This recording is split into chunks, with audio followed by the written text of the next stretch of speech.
말씀을 전하겠습니다. 우리 제목을 같이 한번 따라해볼까요? 왜 하나님이 사람이 되셨나? 왜 하나님이 사람이 되셨나? 왜 하나님이 사람이 되셨나? 왜 하나님이 사람이 되셨나? 우리가 매년 성탄절을 맞이하면서 예수님이 이 땅에 오신다는 것은 다 알고 있습니다.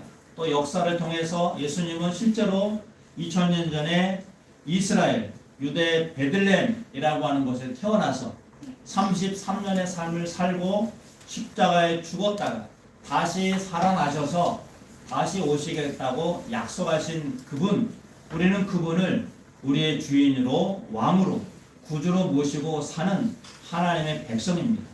오늘은 성탄절의 의미 중에서 왜 하나님은 사람이 되셨을까? 우리가 사실 사람이라고 하면 저와 여러분을 사람이라고 하지 않습니까? 사람이라는 말 속에는 그 안에 하나님의 형상이라는 말이 숨어 있습니다. 하나님의 형상을 우리가 그동안 얼마만큼 알고 형상을 살아갔는가. 그래서 하나님이 다시 이 땅에 오실 때 2000년 전에는 그냥 아기로 오셨지만 어떤 모습으로 왔습니까? 아기로 왔습니다. 그 아기 모습이 제 뒤에 그대로 보여지지 않아요? 여기를 유대 베들레헴 마구간이라고 한번 생각해 보세요. 여러분들은 예수님이 어떻게 탄생하셨는가 그림으로 한번 여러분 볼 수가 있습니다. 그때는 약하고 어리고 연약한 우리 중모보다도 더 어린 아이로 이 땅에 태어났죠. 근데 다시 오실 예수님은 그때는 심판이요 왕이요 하나님으로 오신다고 말씀하십니다. 다시 오실 예수님을 우리는 왜 기다려야 되는가? 오늘 이 말씀을 통해서 여러분이 그 의미를 발견하시고 정말 하나님의 아들 예수님을 기다리고 소망하는 복된 은혜의 시간이 되기를 주의 이름으로 축복합니다. 네. 인류 역사상 가장 커다란 세 가지 사건이 있었습니다. 한 역사학자가 인류의 역사를 연구하다가 이 세상에는 세 가지의 큰 역사가 있었다라고 글을 썼습니다.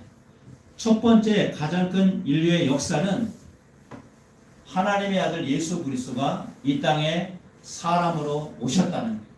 이걸 우리는 신학적으로 성육신이라고 합니다. 한번 따라해볼까요? 성육신. 성육신. 거룩하신 분이 육신을 입었다 이 말입니다. 여러분, 하나님이 사람이 되는 것과 사람이 동물로 되는 것 중에서 어떤 게 더 힘들고 어려울까요? 앞에 겁니까? 뒤에 겁니까? 하나님이 사람이 되는 것과 사람이 동물로 짐승으로 되는 것 중에서 어떤 게 더 힘들고 어떤 게 더 어려웠고 어떤 게 더 위대할까요? 어느 것입니까? 앞에 거예요. 왜 그렇습니까? 우리가 동물로 되는 것도 물론 안 되지만 동물처럼 사는 것도 안 되지만 동물이나 사람은 전부 다 피조물입니다. 만들어진 존재라는 거예요. 근데 하나님이 사람이 된다는 것은 하나님은 창조주예요. 만드신 분이에요. 만드신 분이 만들어진 존재로 된다는 것은 이것은 있을 수가 없는 일이다. 그래서 역사학자는 사람이 짐승이 되는 것보다 하나님이 사람으로 되는 것이 가장 위대한 역사다.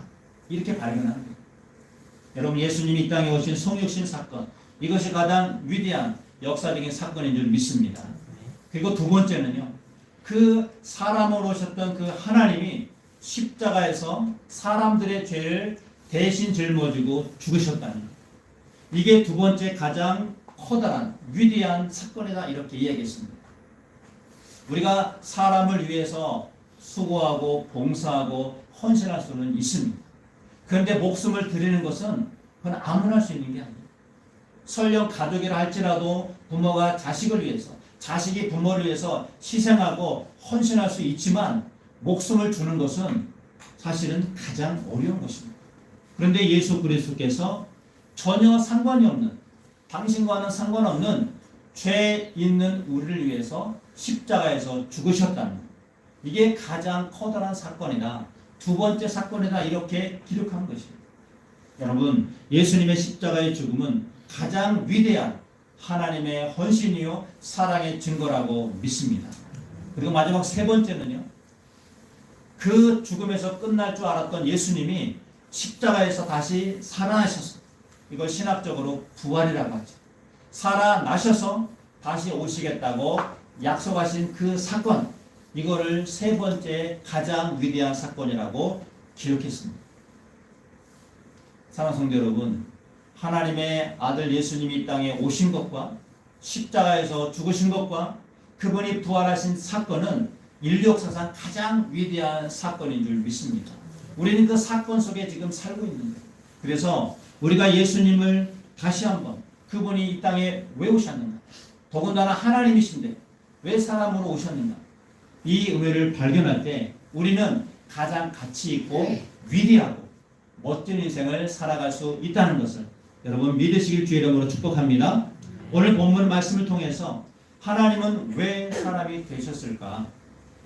먼저는요, 우리가 원래는 마귀의 자녀인데 사단의 자녀요, 사망의 자녀요, 멸망할 수밖에 없는 사람들인데 하나님의 자녀가 되게 하기 위해서 이 땅에 사람으로 오셨다는 거예요.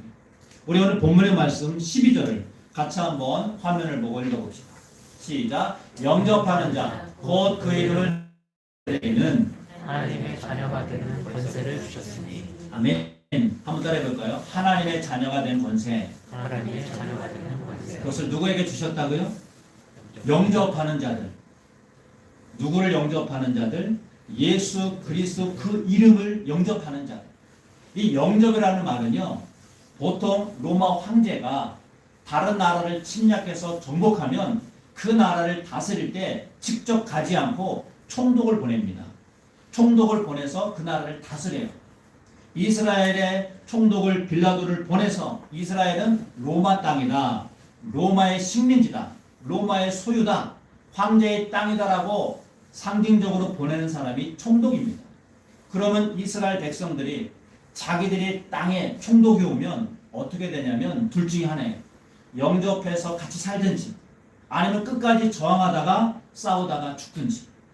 그때 쓰는 말이 영접하다 이 말입니다. 총독으로 와서 우리를 다스리는 게 마음이 안타깝고 마음이 불편하고 참으로 슬프지만 받아들일 수 없는 상태, 이거를 영접이라고 하는 거예요. 근데 우리는 누구를 영접합니까? 로마 총독이 아니라 일본 지배가 아니라 우리는 예수 그리스도를 영접했다는 거예요. 받아들였다는 거예요. 왜? 그분이 우리의 죄를 용서하셨기 때문에, 우리의 죄를 사하셨기 때문에. 그래서 우리의 원래 신분은 한번 따라해볼까요? 마귀의 자녀다. 마귀의 자녀. 이건 제 말이 아니에요. 이건 성경에 기록된 말씀이에요. 예수님이 요한복음 8장 44절에서 이렇게 말합니다. 우리 같이 한번 읽어봅시다. 시작. 너희는 너희 아비 마귀에서 났으니 너희 아버지의 욕심대로 너희도 행하고자 하느니라. 그는 처음부터 살인한 자요 진리가 그 속에 없으므로 진리에 서지 못하고 거짓을 말할 때마다 제 것으로 말하니 이는 그가 거짓말장이요 거짓의 아비가 되었습니다. 아멘. 우리가 마귀의 자녀, 죄송하지만 마귀를 거짓의 아버지라고 해요. 항상 거짓말만 하거든요. 우리를 다 속여서 어떻게든지 하나님의 백성으로 살지 못하도록, 죽음과 저주와 멸망의 길로 가도록 사단과 마귀는 우리 그렇게 유혹하고 우리에게 거짓말을 말하는데 우리가 그의 자녀라는 거예요. 너희는 너희 아비 마귀에서 났다. 불편하지만 우리의 신분은 원래 마귀의 자녀였습니다. 사단이 지배했다는 거예요. 그러니까 사단이 속이고 거짓말을 해도 이게 참말인지 진짜인지 알 수가 없는 거예요. 그동안 그렇게 살아왔던 우리를 누가 건져주십니까? 하나님의 아들 예수님이 건져주셨다는 거예요. 왜? 영접하는 자마다 그들의 신분이 마귀의 자녀에서 예수님의 아들로, 딸로, 하나님의 자녀로 신분이 옮겨졌다는 거예요. 이것을 하나님의 자녀가 되는 권세다 이렇게 표현하는 겁니다. 너희들이 하나님의 자녀로 신분이 바뀌었다. 여러분의 신분은 더 이상 마귀의 자녀가 아닌 줄 믿습니다. 우리는 하나님의 자녀가 된 줄로 믿습니다. 이것이 예수님이 이 땅에 사람으로 오신 첫 번째 이유였습니다. 우리가 보통 송아지를 누구의 새끼라고 합니까? 송아지는 소의 새끼예요. 그러면 강아지는 개의 새끼예요. 빨리 발음하시면 좀 불편합니다. 개새끼가 아니라 개의 새끼를 강아지라고 해요. 여러분 그러면 우리는 누구의 자녀일까요? 우리는 사람의 자녀가 아니라 하나님의 자녀인 줄 믿습니다. 왜? 예수님이 이 땅에 오셔서 우리의 신분을 바꾸시기 때문에. 여러분 호랑이는요 호랑이 새끼를 낳게 되어 있어요. 개는요 강아지를 낳게 되어 있어요. 사람은 사람을 낳게 되어 있어요. 근데 사람을 낳는데 그 사람 안에 하나님의 아들 예수를 영접하면 하나님의 형상이 살아난다는 것입니다. 이게 사람의 근본적인 정체예요. 여기 어린아이 중모로부터 가장 많으신 우리 나호사님까지 우리는 모두는 하나님의 형상이 있다는 것 여러분 믿으십시오. 그래서 우리가 하나님의 백성이 되고 자녀가 된 것입니다. 주님은 이것 때문에 이 땅에 오신 줄 믿습니다. 하나님의 자녀가 됐으면 이제는 우리는 사람의 모양이지만 우리 안에는 누구의 형상이 있다고요? 하나님의 형상. 하나님의 자녀로 거듭났기 때문에 다시 회복됐기 때문에 하나님의 백성으로 살아가야 됩니다. 그러면 우리의 삶이 달라져야 됩니다. 존 스토트라고 하는 유명한 복음주의자 목사님은 그리스도를 통해서 새 생명을 얻었다면 우리의 삶도 새로워져야 된다라고 이야기합니다. 어떻게 새로워져야 될까요? 우리의 삶에 가장 중요한 것이 의식, 주와 직업이라면 옷은 뭘로 바꿔야 됩니까? 육신의 옷이 아니라 한번 따라해볼까요? 그리스도의 옷. 그리스도의 옷. 그걸 성품이라고 해요. 지금까지는 내 본능대로 짐승의 욕구대로 내 마음대로 살아왔다면 이제는 그리스도의 성품으로 그리스도의 옷으로 그리스도의 마음으로 살아가야 된다. 이게 하나님의 자녀의 특권입니다. 신분이 바뀌었다면 신분에 맞는 삶을 살아야 합니다. 두 번째는 먹는 음식이 달라야 돼요. 우리는 사람이기 때문에 육신을 살리려면 음식을 먹어야 돼요. 그런데 거듭난 사람들은 하나님의 양식인 무엇을 먹어야 됩니까? 말씀을 먹어야 됩니다. 한번 따라해볼까요? 말씀을 먹어야 된다. 그래서 우리가 1년 동안 표어로 여기고 동행한 게 뭐예요? 1년 동안 말씀과 동행하는 교회. 여러분들이 지금까지 먹었던 것이 영의 양식인 하나님의 말씀인 줄 믿습니다. 지금도 여러분들은 말씀을 먹는 거예요. 다만 우리가 마음과 영에 새기는 거라 들려지는 거지만 하나님의 양식인 말씀을 먹을 때 우리는 새로운 하나님의 자녀로 살아가는 거듭난 자들인 줄 믿습니다. 세 번째는 우리가 살아가는 주입니다. 공간입니다.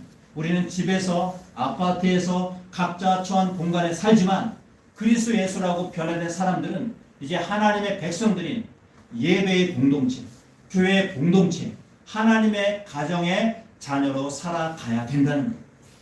그래서 교회는요, 하나님의 백성을 부르는 자들, 예수님을 주라고 고백하는 자들이 모인 공동체입니다. 이게 거듭난 자들의 새로운 살집이에요. 우리가 이 땅을 떠날 때, 하나님의 나라가 우리에게 올 때, 우리가 완전한 하나님의 나라의 백성이 되면 거기에서 영생을 누리지만 지금은 잠시 잠깐 교회라고 하는 공간 속에서 그 나라를 맛보는 것입니다. 이게 우리의 주거지. 마지막으로 우리가 사는 직업, 업은 무엇이 되겠습니까? 각자 다 직업이 있겠지만 거듭난 그리스도인들은 하나님 나라의 직원으로, 하나님 나라 주식회사의 직원으로 살아가야 된다. 우린 누구의 직원이라고요? 하나님 나라, 하나님의 직원인 줄 믿습니다. 여러분 각자가 있는 곳에서 직장이든 일터든 여러분이 있는 곳에서 예수님의 제자가 되면 그게 바로 하나님이 주신 새로운 여러분의 직업입니다. 여러분 이렇게 의식, 주와 업을 새롭게 변화되어 사는 사람들을 하나님의 자녀라고 하는 것입니다. 여러분 하나님의 자녀가 맞습니까? 진짜 내가 하나님의 아들 예수를 영접하셨습니까? 그럼 우리의 옷과 우리의 먹을 것과 우리의 사는 것과 우리의 업이 하나님을 위하여 주님의 나라를 위하여서 새롭게 변화되어 살아가야 될 줄로 믿습니다. 두 번째는요, 예수님이 왜 사람으로 오셨느냐? 바로 우리와 함께 살기 위해서 오셨다는 거예요. 우리 오늘 본문의 말씀 14절도 같이 한번 화면을 보고 읽어봅시다. 시작. 말씀이 육신이 되어 우리 가운데 거하심에 우리가 그의 영광을 보니 아버지의 특생자의 영광이요 은혜와 진리가 충만하더라. 아멘. 여기서 말씀은 하나님의 아들 예수님을 말하고요. 육신이라는 것은 사람을 입었다는 거예요. 사람을 오셨다는 거예요. 사실 사람이 하나님의 형상을 가지고 있다는 것은 참 설명하기가 어렵죠. 보이지 않잖아요. 근데 여러분 생각해 보세요. 여러분 마음속으로 품는 모든 생각들, 사랑, 나눔, 희생, 용서, 자비, 베품 이런 것들은 사실은 전부 하나님의 성품들입니다. 미움, 시기, 저주, 죽음, 살인 이런 것들은 전부 누구의 성품일까요? 사단과 마귀의 성품입니다. 근데 우리 안에 이런 것들이 있다는 거예요. 그런데 왜 예수님이 이 땅에 오셨느냐? 너희들이 이제부터는 마귀의 형상으로부터 짐승의 본능으로부터 벗어나서 하나님의 형상을 입고 이제 나와 같이 살자. 여기서 이 거하심에라는 말은 함께 거주하다 이런 뜻입니다. 하나님은 저와 여러분을 하나님의 자녀로 삼을 뿐 아니라 함께 살자고 말씀하시기 위해서 이 땅에 사람으로 오셨다는 거예요. 여러분 구약에서는요. 하나님이 사람에게 직접 오지 않습니다. 하나님이 직접 오지 않고 성막을 만들려고 하죠. 성전을 만들려고 하죠. 그래서 출애굽기 25장 8절에 보면 하나님이 그들 성소에 오신다라고 말씀하십니다. 우리 출애굽기 25장 8절 같이 한번 읽어봅시다. 시작. 내가 그들 중에 거할 성소를 그들이 나를 위하여 짓되. 아멘. 내가 하나님이 그들 중에 이스라엘 백성 중에 거할 성소를 짓게 하겠다는 거예요. 그러니까 구약에서는 하나님이 사람에게 오지 않습니다. 근데 신약에서는 하나님이 사람이 되어서 우리 안에 오셨다니까. 우리 가운데 오셨다니까요. 여러분 마음과 여러분 심령 속에 오셨다니까요. 왜 그렇습니까? 뭐 하자고요? 나와 함께 살자는. 이 세상에서 가장 사랑하는 사람과 함께 할 수 있는 가장 큰 축복이 뭘까요? 그 사랑하는 대상과 영원히 함께 사는 것인 줄 믿습니다. 돈이 아무리 많아도, 내가 아무리 건강해도, 내가 아무리 직업을 가져도, 사람들에게 인정을 받아도 내가 사랑할 대상이 없다면 얼마나 안타깝고 슬프고 외롭겠습니까? 그래서 하나님은 남자만 짓지 않고 남자에게서 나온 그 새로운 피조물 뭐라고 부르죠? 여자. 남자와 여자가 만나면 한자로 뭐가 됩니까? 좋을 호자가 됩니다. 왜 좋습니까? 서로의 부족함, 서로의 외로움, 서로의 쓸쓸함을 하나로 만들어주고 이걸 하나님 보시기에 좋았다고 합니다. 남자만 있어도 안 되고 여자만 있어도 안 되고 남자끼리만 있어도 안 되고 여자끼리만 있어도 안 되고 남자와 여자가 같이 있는 것. 이게 하나님의 궁극적인 뜻입니다. 그래서 여러분 우리가 하나님을 사랑하는 최고의 방법은 여러분들이 하나님을 마음으로 주님을 영접합니다. 그분과 우리와 함께 그분은 우리의 신랑이 되고 우리는 그분의 신부가 되어 산다면 가장 하나님이 기뻐하신다는 거예요. 사랑하는 성도 여러분, 우리는 하나님의 집으로 하나님의 성소로 하나님을 맞이하는 거룩한 신부로 살아가는 복된 성탄이 되시기를 주의 이름으로 축복합니다. 주님은 그러한 자들에게 영원히 함께하겠다 약속하셨어요. 우리 마태복음 28장 20절도 같이 한번 봅시다. 시작. 볼지어다 내가 세상 끝날까지 너희와 항상 함께 있으리라 하시니라. 아멘. 예수 그리스도가 떠날 때 마지막으로 하신 말씀이 28장 20절이에요. 뭐라고 말씀하십니까? 내가 너희와 항상 함께 있으리라. 누구와 함께 있는다고요? 하나님의 아들 예수님을 영접한 사람. 그 예수님을 자기의 신부로 신랑으로 맞아들인 사람. 그러한 사람들과 영원히 함께하겠다. 그래서 하나님의 나라는 영원히 함께하는 나라입니다. 예수님을 영접해서 그분을 주로 고백하고 살아가는 자들은 이제 하나님이 영원히 함께해 주시겠다는 거예요.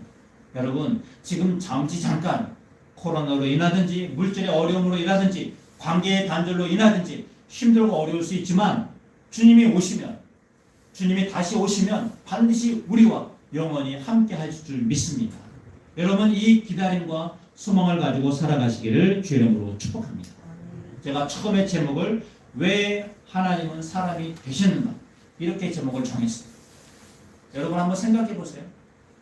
정말 하나님이 사람으로 되고자 하는 이유가 그분이 우리의 죄를 용서해서 자녀 삼는 것이고 우리와 함께 살기 위해서 오셨다면 정말 놀라운 역사가 아닐까요? 근데 정말 하나님은 아무에게나 다 가서 함께 살자 이렇게 말하실까요? 죄송한 얘기지만 내가 지나가다가 아주 예쁜 자매를, 예쁜 형제를 만났어요. 같이 살고 싶어요. 근데 나는 이미 결혼했어요. 어떻게 됩니까? 아무리 이쁘고 보기에 좋아도 지나가는 남자나 여자를 보고 함께 살 수 있다 없다? 안 되는 거예요. 왜 안 됩니까? 우리에게는 정해진 사람이 있고 하나님도 이 땅에 사람으로 오셨지만 영접하지 않는 자들이 있다고 말합니다. 왜 영접하지 않을까요?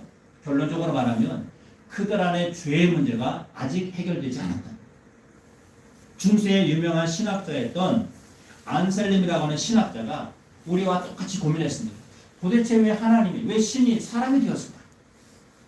왜 이 땅에 사람으로 예수님이 오셨을까? 이것을 연구해서 쓴 책이 있습니다. 꾸르 데우스 호모라고 하는 책인데요. Why God Become Man? 왜 하나님은 사람이 되었을까? 이런 책을 썼어요. 결론이 뭐냐? 결론은 한 가지입니다. 하나님이 사람이 된 것은 사람의 죄를 용서하고 그들의 죄를 다 깨끗하게 씻어서 그들과 함께 살기 위해서 이 땅에 오셨다. 오늘 제가 말한 것처럼 똑같이 그분도 그렇게 해석을 했습니다. 그분이 해석한 구절 중에 유명한 구절이 히브리서 2장 17절입니다. 우리 같이 한번 읽어봅시다. 시작. 그러므로 그가 범사의 형제들과 같이 계심이 마땅하도다. 이는 하나님의 일에 자비하고 신실한 대제사장이 되어 백성의 죄를 속량하려 하십니다. 아멘. 여기서 그는 예수님입니다. 예수님이 형제들과 같이 되는 것은 당연하다. 왜? 그가 와서 제사장이 되어서 백성들의 죄를 속량하기 위해서 하셨다. 죄를 용서하기 위해서 오셨다니. 죄를 사주러 오셨다. 우리가 죄가 있으면요, 하나님이 아무리 오셔도 만날 수가 없습니다. 죄송하지만 하나님 거룩하시고, 근데 사람은 죄가 있습니다. 죄의 삭은 사망이라고 말했습니다. 사망과 생명은 같이 할 수 없습니다. 빛과 어둠은 같이 공존할 수가 없습니다. 그래서 하나님이 사람과 같이 공존하려면 살기 위해서는 한 가지 방법밖에 없습니다. 우리가 죄로 말미암아 죽든지 하나님 당신이 우리의 죄를 대신 지시고 당신이 죽든지. 그래서 하나님 택한 방법이 뭐예요? 우리를 죽이신 게 아니라 누구를 죽이십니까? 하나님의 아들 예수님 죽이십니다. 죄가 있어요 없어요 그분이? 죄가 없습니다. 죄가 있으면 당연히 사망으로 가는 게 당연하잖아요. 죄가 없는 사람이 대신 죽어야 그게 죄값을 치는 것입니다. 이게 안살림이라고 하는 사람이 왜 하나님은 사람이 되었는가 하는 책의 내용입니다. 사람을 죽이면 우리가 살 수 없으니까 하나님이 당신이 친히 이 땅에 사람으로 오셔서 십자가에서 죽으시고 부활하셔서 모든 인간의 죄를 속량하셨다. 이것을 말씀하기 위해서 하나님이 이 땅에 오셨다는 겁니다. 여러분, 오늘도 우리는 하나님의 은혜로 사는 줄 믿습니다. 러시아에 공산주의에 가담했다가 체포돼가지고 사형 판결을 받기 위해서 사형장에서 총살을 당하기 직전에 살아난 사람이 있었어요. 그 사람이 러시아의 황제의 사면장을 받고 총살 직전에 살아났습니다. 그가 죽기 전에 이렇게 기도했대요. 만약에 내가 정말 다시 살 수 있다면 나는 단 1초라도 헛되이 있지 않겠습니다. 그렇지 않겠습니까? 나는 모든 것을 가장 가치 있게 살겠습니다. 그렇게 기도했는데 정말 사면장을 받았다는 거예요. 극적이죠. 근데 사면장을 받았지만 이 사람에게는 4년 동안 시베리아에 가서 노동교화형을 받았고 4년 동안 군복무를 해야 되는 조건을 달았습니다. 모두 8년의 형기를 마치고 돌아와서 이 사람이 글을 쓰기 시작했어요. 자기의 체험과 죽어오는부터 건진받은 그 은혜에 감격해서 글을 썼는데 그 책이 그 유명한 죄와 벌입니다. 죄와 벌. 누가 썼죠? 러시아의 문호 톨스토이와 비슷한 도스토예프스키. 이놈의 시키 나쁜 시키가 아니라 도스토예프스키. 이 발음이 잘 안 되더라고요. 도스토예프스키라는 사람이 죄와 벌, 까라모조프가의 형제들, 정말 위대한 명작들입니다. 그 사람이 쓴 책이 왜 그렇게 유명하냐? 삶의 체험을 했거든요. 내가 죽음 직전에, 처형 직전에 살아난 것을 경험으로 쓴 게 죄와 벌이에요. 왜 하나님이 사람이 되셨을까? 나와 같이 죽을 수밖에 없는 총살령 당할 수밖에 없는 인생을 찾아오셔서 살리신 그 하나님이 나를 살리셨으니 나도 그렇게 살겠습니다. 여러분 한번 기회가 되시면 죄와 벌이라는 책을 읽어보시고 아주 얇아요. 책도 두껍지도 않습니다. 진짜 하나님이 우리에게 보여준 사랑이 뭐냐, 그 죽음의 직전에 우리를 살리신 그 은혜가 뭐냐, 이게 죄와 벌에 그대로 나와 있어요. 사랑하는 성도 여러분, 왜 하나님이 사람이 되셨습니까? 우리 죄 때문에 그렇습니다.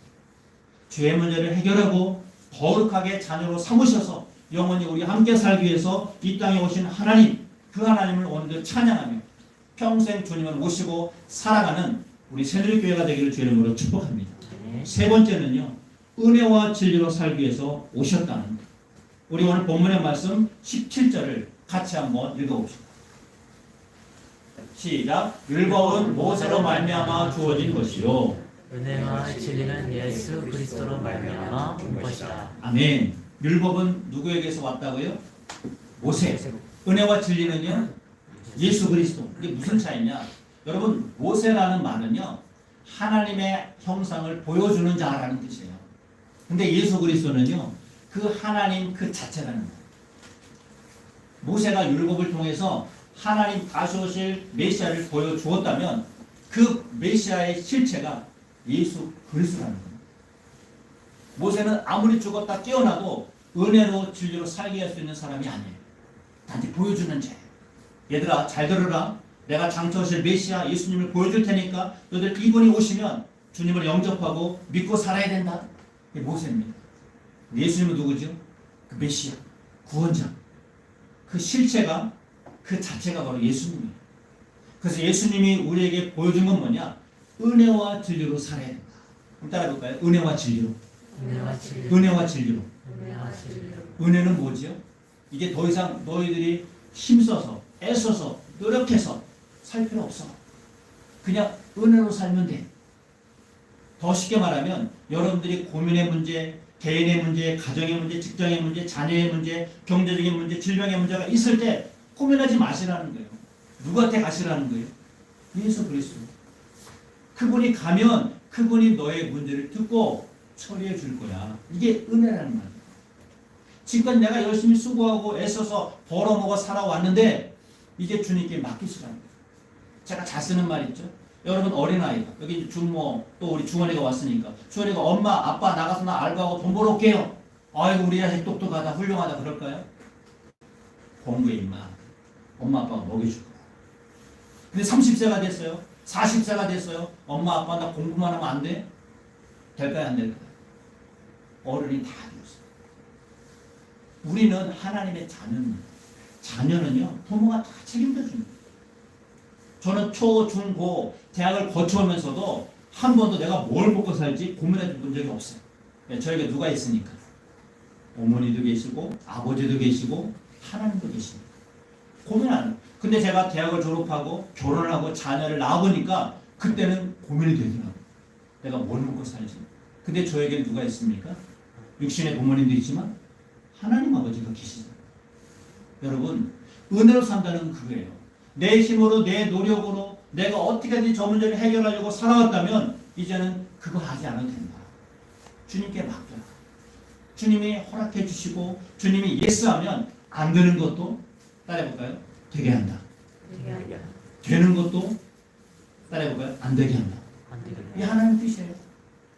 내가 아무리 계획을 잘 세워도 하나님이 안 돼 그러면 안 되는 겁니다. 하나님이 내가 볼 때 불가능한 것도 괜찮아. 될 수 있어. 되는 거예요. 왜? 우리가 하나님의 자녀니까. 그걸 은혜로 산다는 거예요. 진리로 산다는 것은 그 은혜이신 예수님을 믿음으로 확신으로 살아간다는 거예요. 다른 것에서 진리를 찾지 않고 예수님만이 하나님만이 그분이 나의 주님으로 모시고 살겠습니다. 여러분 이것을 하나님이 주시는 은혜라고 하는 겁니다. 다른 말로 은사라고 해요. 우리 로마서 6장 23절 같이 한번 봅시다. 시작. 죄의 삭은 사망이요 하나님의 은사는 그리스도 예수 우리 주 안에 있는 영생이라. 아멘. 하나님이 우리에게 주신 것이 무엇이라고요? 사망이 아니라 영생인 줄 믿습니다. 그러면 그 영생을 가진 자로서 은혜로 살아야 되지 않겠습니까? 다시 한번 말씀드립니다. 자녀는 부모가 책임져 주는 거예요. 하나님은 당신의 자녀를 책임져 줄 줄로 믿습니다. 이 믿음을 가지고 사는 것, 이게 은혜와 진리.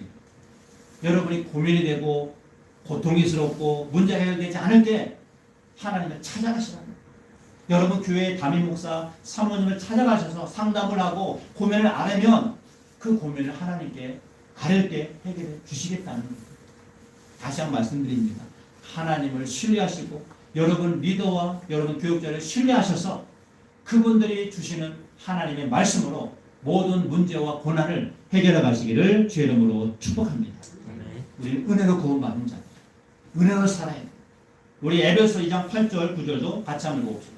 너희는 그 은혜에 의하여 믿음으로 말미암아 구원을 받았으니 이것은 너희에게서 난 것이 아니요 하나님의 선물이라. 행위에서 난 것이 아니니 이는 누구든지 자랑하지 못하게 함이라. 아멘. 우리가 무엇으로 구원을 받았습니까? 은혜로 받았다. 하나님의 선물로 받았습니다. 그러면 인생도 여러분 은혜로 사십시오. 생명도 여러분 선물로 주신 거예요. 덤으로 주셨다는 거예요. 그러면 은혜로 살아가야 될 줄로 믿습니다. 말씀을 마치겠습니다. 예수님은 하나님의 자녀가 되어서 은혜와 진리로 우리와 함께 살기 위해서 이 땅에 오신 줄 믿습니다. 우리 14절을 읽고 마치겠습니다. 시작. 말씀이 육신이 되어 우리 가운데 거하시니 우리가 그의 영광을 보니 아버지의 독생자의 영광